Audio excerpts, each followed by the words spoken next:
Insomnia की तरफ वो बढ़ रहे हैं। अब आप ये समझिए कि ये जो प्रश्न है कि नींद बार-बार टूट रही है या फिर नींद नहीं आ रहा है, ये ऐसी चीज़ है जो इस समय एक बहुत बड़ा इश्यू है। इतना बड़ा इश्यू है कि अगर आप अमेरिका देश को देखते हैं, तो आप लगा लीजिए कि वहाँ पे करीब 35% से भी ज़्यादा लोगों को इस समय ये इंसोम्निया की दिक्कत है। और ये इतनी बड़ी दिक्कत है, क्यों हम बोल रहे हैं ऐसा? क्योंकि स्लीप ही वो टाइम होता है जब आपकी जो बॉडी है वो रिकवर होती है। अगर नींद में दिक्कत है तो उसके शरीर में बहुत सारी बीमारियों का वास होना शुरू हो जाएगा। तो इंसान को बहुत सारी बीमारियां घेर लेना शुरू कर देती हैं क्योंकि उसकी बॉडी रिकवर नहीं होती है। ये फर्स्ट स्टेप होता है। और उसके बाद जो आगे जो मेन स्टेज आती है, किस तरह वो बढ़ जाता है डिप्रेशन और एंजाइटी की तरफ। और ये हम इसलिए बोल रहे हैं क्योंकि हमारे खुद के एक्सपीरियंसेस जो रहते हैं, फर्स्ट हैंड एक्सपीरियंसेस, यहाँ पे बहुत सारे लोग जो आते हैं उनको जो इश्यूज होते हैं, बॉडी की डिजीज़ेस हैं, उसके लिए भी स्लीप बहुत ज़्यादा इम्पॉर्टेंट है उसे रिकवर करने के लिए। और दूसरी चीज़ कि अगर डिप्रेशन और एंजाइटी है, अगर हम उनसे पूछते हैं उनकी स्लीप पैटर्न्स के बारे में, तो मोस्ट ऑफ द केसेस में निकल कर आता है कि उन्हें इंसोम्निया भी साथ साथ वो एक्सपीरियंस कर रहे होते हैं। स्टेप बाय स्टेप 4 स्टेप्स में हम आपको इसे समझा देते हैं। देखिए, सबसे पहली चीज़ होती है कि आपकी नींद बार बार टूट रही है। बीच में आप सोते हैं लेकिन कोई ज़रा सी आवाज़ कर देता है, तब आपकी नींद टूट जाती है। इसका मतलब होता है, और यही पहला स्टेप होता है, कि आपकी जो नींद है वो गहरी नींद नहीं है, यानी कि नींद में इंटेंसिटी नहीं है। अब इस नींद की जो इंटेंसिटी है उसको आप कैसे समझेंगे? कि कोई पेड़ होता है, उस पेड़ के कुछ जो उसकी रूट्स होती है, अब उसकी जो जड़ें हैं, जितनी डेप्थ होगी उसकी रूट्स में, जितनी स्ट्रॉन्ग उसकी जड़ें होंगी, उतना उस पेड़ को उखाड़ कर फेंक देना मुश्किल होता है।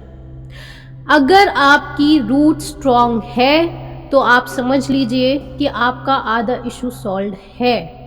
जितनी ज़्यादा डेप्थ होगी आपकी स्लीप में, इसमें number of hours of sleep अलग होता है। एक होता है इंटेंसिटी स्लीप की।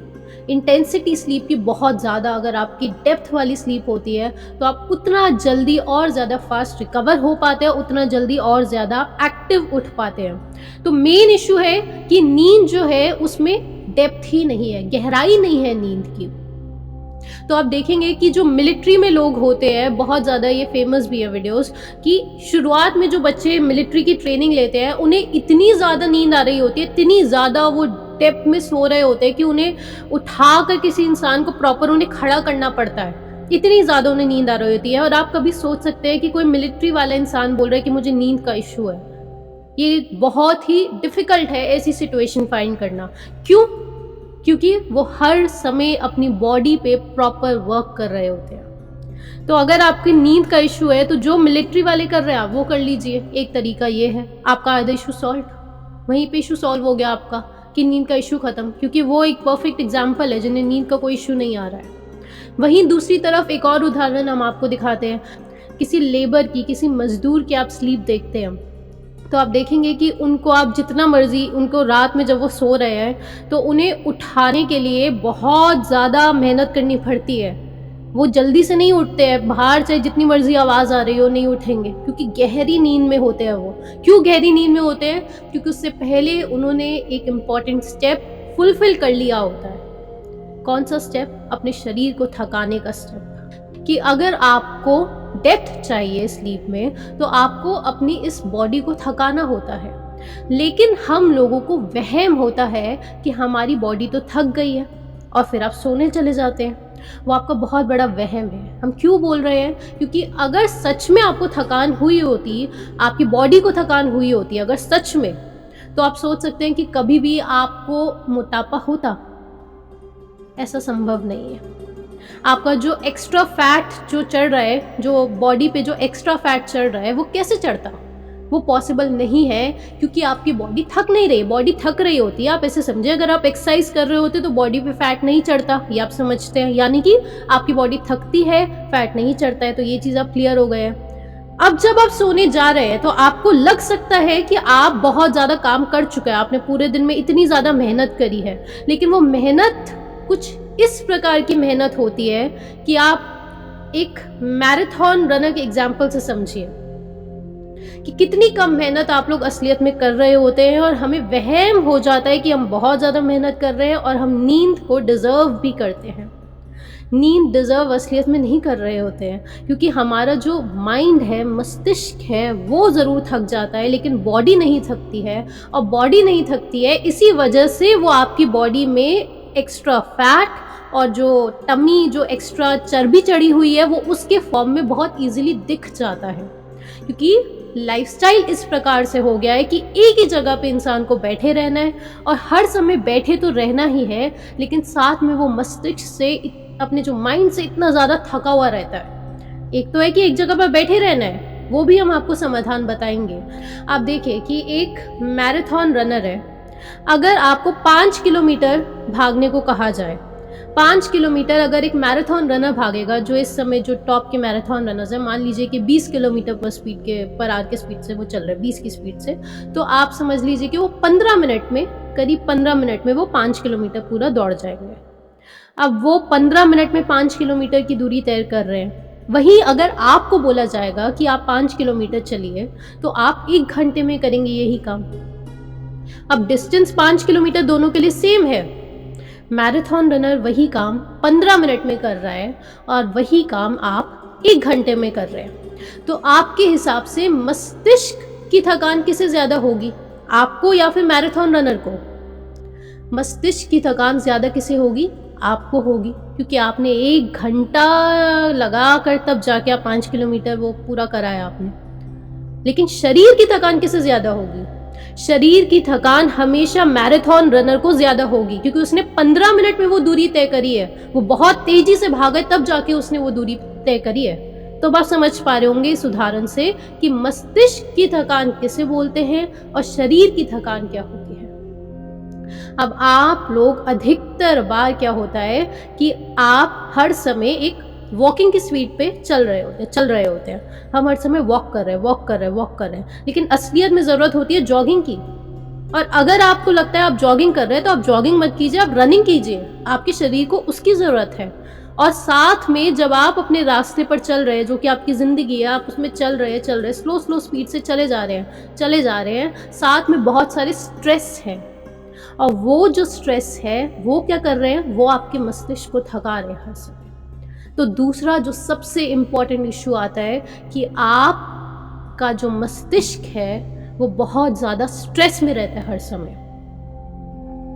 आप अपनी लाइफ की जो जर्नी है उसमें रनिंग भी नहीं कर रहे हैं, जॉगिंग भी नहीं, कुछ नहीं चल रहा है, वॉकिंग की स्पीड से सब कुछ चल रहा है, और साथ में बीच में बहुत सारे स्ट्रेसेस है, बीच में शेर भी है, बीच में बहुत सारे आपके ये भी स्ट्रेस है कि पैसा कमाना है, जो सबसे बड़ा स्ट्रेस है, पैसा कमाना है। फिर उसके बाद स्ट्रेस है शादी करनी है, फिर उसके बाद स्ट्रेस है बच्चों को स्कूल भेजना है, फिर उसके बाद स्ट्रेस है बड़ी गाड़ी खरीदनी है, फिर उसके बाद स्ट्रेस है लोन ले रखा उसको उतारना है, फिर उसके बाद स्ट्रेस है कि एक बड़ी कोठी भी खरीदनी है।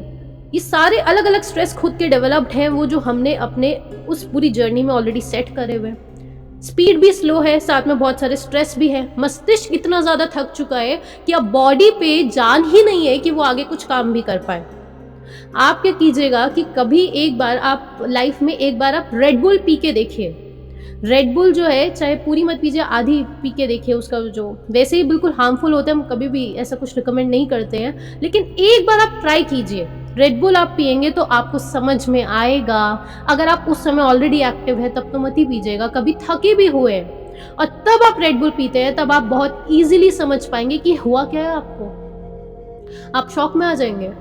आपका शरीर एकदम से, आप देखेंगे कि सब कुछ इतना एक्टिव, एकदम एक्टिव। मान लीजिए पूरे थके हुए एकदम कि बस अब जाकर सोना ही है, उस समय पर रेड बुल पी लीजिए। स्पोर्ट्स में बहुत सारे लोग पीते हैं अक्सर, लेकिन आप देखेंगे कि अचानक से कहीं से ऊर्जा आ जाती है और आप बहुत ज़्यादा एक्टिव हो जाते हैं। अब ये ऊर्जा कहाँ से जनरेट हो रही है, ये ऊर्जा कहाँ से जनरेट हुई बताइए। ये ऊर्जा सारी आपके मस्तिष्क से आई है। आप समझिए, इस गहराई को समझिए। लेकिन वो ऊर्जा क्यों नहीं आ रही है कि आप एक्सरसाइज भी करें, कि एक्सरसाइज करना तो चाहते, कर नहीं पा रहे हैं? उसका भी जवाब इसी में है, क्योंकि मस्तिष्क में ऊर्जा नहीं है, क्योंकि मस्तिष्क हर समय स्ट्रेस में है। वो कहाँ से ऊर्जा आ रही है? रेड बुल पीते ही वो मस्तिष्क से ऊर्जा निकाल कर आपको दे दे रहा है। कैफीन ऐसे ही काम करता है, वो मस्तिष्क से सारी ऊर्जा निकाल के आपकी बॉडी को सप्लाई कर रहा है, और तब आप एकदम एक्टिव हो जा रहे हैं। कैफीन होता है वो। इनफैक्ट आजकल जो ड्रगिस्ट होते हैं, बहुत ज़्यादा ये ड्रग कॉमन है उनके बीच में, क्रिस्टल मेथ जो होता है, और उसे वो लोग नाम ही उस ड्रग का है स्पीड के नाम से वो लोग बोलते हैं। एडरॉल, क्रिस्टल मेथ जिसे स्पीड बोलते हैं, साथ में एडरॉल, ये 2 ड्रग्स बहुत ज़्यादा फेमस होते हैं ड्रग की दुनिया में। ड्रग वर्ल्ड जो ड्रगिस्ट होते हैं, अब वो इस ड्रग का अब्यूज़ करते हैं। और अगर आप उनके टेस्टिमोनियल्स, उनकी वीडियोस अगर आप देखते हैं, तो आपको बहुत ज़्यादा एक चीज़ हैरानी होगी कि 10 से 11 दिन, इनफैक्ट 18 दिन का भी हमने पढ़ा है, 18 दिन तक बिना कुछ खाए पिए वो बस एडरॉल, जिसे बिंजिंग बोलते हैं, ड्रग बिंजिंग, वो कर रहे होते हैं। बस वो एडरॉल ले जा रहे और एक्सट्रीम एक्टिव मोड में होते हैं वो, बिना सोए, no sleep, no food, no water, सिर्फ वो ड्रग बिंजिंग कर रहे हैं। अब ये जो एडरॉल है और ये जो मेथ, ये जो ड्रग उन्होंने लिया है, वो ऊर्जा कहाँ से निकाल रहा है? विचार कीजिए इस पर, वो ऊर्जा कहाँ से आ रही है? क्या आप ध्यान की अवस्था में वो ऊर्जा खुद से नहीं जनरेट कर पाएंगे?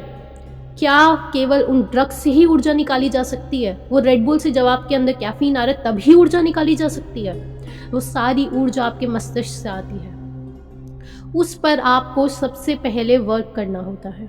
यहाँ पे आप और गहराई में समझ चुके हैं कि मस्तिष्क से ऊर्जा आती है, तब जाके आपका शरीर तक वो पहुँचती है, और तब जाके आप वो शरीर की मेहनत कर पाते हैं। अभी तक आप शरीर की मेहनत नहीं कर रहे होते हैं। ये आप बहुत गहराई से समझ गए। अब आता है तीसरा स्टेप कि मस्तिष्क की ऊर्जा जो है, मस्तिष्क की ऊर्जा कैसे बढ़ाई जाए। पहली चीज़ होती है कि आपको मस्तिष्क की अगर ऊर्जा बढ़ानी है, तो आपको जो आपके आसपास, जो अभी हमने बोला ना, वो जर्नी चल रही है, उसमें बहुत सारे स्ट्रेस जुड़े हुए हैं, बहुत सारे वो जो स्ट्रेस जुड़े हुए हैं उनको आपको हटाना है, कम नहीं करना है, उन्हें हटाना है। उन स्ट्रेस पर आपको ध्यान तो दीजिए। नेगेटिव से न्यूट्रल तक भी नहीं आ रहा है इंसान, इस स्थिति पर पहुंच चुके हैं कि नेगेटिव से न्यूट्रल, हमें कोई पॉजिटिव चीज़ की बात नहीं करी है अभी तक कि आपको, चलिए आप अभी न्यूट्रल पे है, पॉजिटिव तक लेके जाएं। अभी तो नेगेटिव से न्यूट्रल की बात चल रही है। पहले वहाँ तक तो आइए। उसके लिए पहले अपनी ये बेसिक ऊर्जा होती है कि स्ट्रेस ख़त्म कीजिए। अब स्ट्रेस कैसे ख़त्म करने हैं, उसके 2 तरीके होते हैं। पहली चीज़ होती है कि आपको रिलैक्स होना ही है। जो यहाँ पे हम मेडिटेशन की टेक्निक्स करते हैं, वो आपको घर पर प्रैक्टिस करनी है। शुरुआत में ये 10-15 मिनट वाली जो मेडिटेशंस होती हैं, आप वहाँ से शुरू कीजिए, और उसके बाद वो रिलैक्सेशन की जो टेक्निक्स है, उन्हें आपको टाइम खुद ब खुद बढ़ जाता है। क्योंकि जब आप वो 15 मिनट करते हैं, आपकी ज़िंदगी में ऑलरेडी और खुद से ऑटोमेटिकली बहुत सारा समय जनरेट होना शुरू हो जाता है। जो लोग बहुत समय से जुड़ते हैं, वो इस पैटर्न को ऑब्जर्व कीजिए आप अपनी लाइफ में। आपकी ज़िंदगी में टाइम क्रिएट हो रहा है कहीं से, और होगा ही होगा। जैसे जैसे आप रिलैक्स होंगे, आपकी ज़िंदगी में टाइम क्रिएट होता जाएगा। आप जब रिलैक्स्ड होंगे, उसके बाद आपको दूसरा स्टेप करना है। आपके जो भी स्ट्रेस है आपको, उसे आप लिखिए। इस चीज़ को हम अपने एक्सपीरियंस से बता रहे हैं आपको कि आपके जो स्ट्रेस है, उनका सबसे बड़ा कारण आपको लिखना है अपने स्ट्रेस को। जब आप लिखेंगे तो सबसे बड़ा कारण निकल कर आएगा, वो है आपकी लेज़ीनेस बहुत बड़ा कारण है। यहाँ पे जितने भी लोग आते हैं, उनके जब हम स्ट्रेस लिखवाते हैं, तो वहाँ पे हम बहुत एकदम मतलब पिन पॉइंट करके आप दिखा सकते हैं कि आप बहुत ज़्यादा लेज़ी हैं, इस वजह से ये सारे स्ट्रेस हुए हैं। वो आपको खुद से दिख जाता है, खुद से आपको ईजिली दिख जाएगा।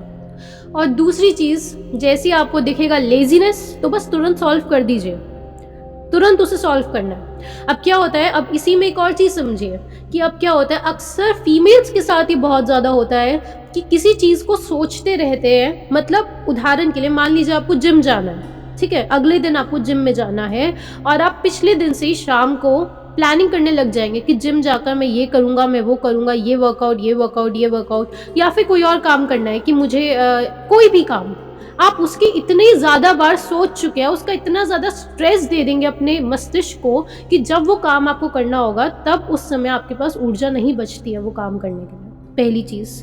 दूसरी चीज़ आपको दिखेगी कि आधे से ज़्यादा जो स्ट्रेस है वो आपके परसेप्शंस है। आपने खुद से आप माया समझते हैं। हमने कई बार जो पिछले सेशंस में कवर करा है वहाँ से अब आप लिंक कर पाएंगे कि आपने खुद से अपनी ही दुनिया में कुछ इच्छाएं डेवलप करी हुई हैं, क्योंकि सब कुछ इच्छाओं का अंत ही नहीं है कि बड़ी कोठी लेनी है, कार लेनी है। क्यों लेनी है? जरा सोचिएगा। लीजिए, बिल्कुल लीजिए। हम हमेशा मोटिवेट करते हैं, बिल्कुल करिए, लेकिन स्ट्रेस क्यों ले रहे हैं उस चीज़ पर? स्ट्रेस कैसे हो सकता है? ये तो मनोरंजन की चीज़ें हैं कि चलो जीवन व्यतीत कर रहे हैं, वो खुद ब खुद होएगा ही होएगा, और नहीं हो रहा तो नहीं हो रहा, दिक्कत कहाँ है? इस चीज़ को लेकर जो ऑलरेडी सोसाइटी ने और ये जो मीडिया का जो कल्चर, ये जो भरा है आप लोगों के दिमागों में, उसे आप इजीली देख पाएंगे। और हम उम्मीद कर रहे हैं कि आप बहुत सारे लोग हमसे काफ़ी टाइम से जुड़े हुए हैं, वो इस समय उसे देख पाते होंगे। वो एबिलिटी आपके अंदर डेवलप ऑलरेडी हो चुकी होगी कि आप उन सारी चीज़ों को देख पा रहे हैं। अब माया क्या होती है उसे आप देख पा रहे होंगे विजुअली अपनी आंखों से, कि आप आज तक बेफालतू में इतनी अननेसेसरी चीज़ों का स्ट्रेस ले रहे थे। तो आप यहाँ पे एकदम अच्छे से समझ गए होंगे कि अगर इंसोम्निया की जो इशू अभी आप समझे गहराई से, तो शुरुआत में आपको ब्रीदिंग प्रैक्टिस करनी है। आपको स्ट्रेस को, जो भी स्ट्रेस है उसे आप लिखिए, उसे पिन पॉइंट कीजिए और उसे सॉल्व कर लीजिए। गहरी सांस लीजिए, गहरी सांस लीजिए शुरुआत में, और फिर एक्सरसाइज कीजिए। वो उससे आपको बहुत ज़्यादा डिफरेंस दिखेगा। और कुछ बेसिक पॉइंट्स होते हैं, उसके अलावा वो आपने बहुत सारे आर्टिकल्स में भी आपको मिल जाएंगे कि अगर आप यूट्यूब पे शॉर्ट्स देख रहे हैं सोने से पहले, तो आप शॉर्ट्स देखना बंद कर दीजिए, ठीक है? सोने से पहले आप बुक्स पढ़ सकते हैं, और साथ में अगर आप जो भोजन, बुक्स पढ़िए सोने से पहले, आधा घंटा पहले, 1 घंटा पहले अपने मोबाइल को ऑफ कर दीजिए और साथ में बुक्स पढ़िए। दूसरी चीज़, भोजन जो है वो आप थोड़ा पहले कर लीजिए, जैसे डॉक्टर विश्वरूप की जो DIP डाइट है, या फिर जो भी लोग ध्यान के क्षेत्र में होते हैं, 7 बजे तक आप अपना भोजन कर सकते हैं, या फिर 7:30, 8 बजे तक आप अपना डिनर कर लीजिए। उसके बाद ये मोबाइल फ़ोन का ज़रूर ध्यान रखिए, और लाइट्स थोड़ी डिम कर सकते हैं सोने से पहले, लेकिन आप बुक्स रीड कर सकते हो, उससे भी आपको काफ़ी डिफरेंस दिखेगा। लेकिन जो मेन चीज़ है वो है मस्तिष्क की ऊर्जा, जिससे आपको एक्सरसाइज करने के लिए एक मोटिवेशन मिलेगा, और जिससे आपको जो चीज़ें हैं ये धीरे धीरे करके सॉर्ट होती जाएंगी।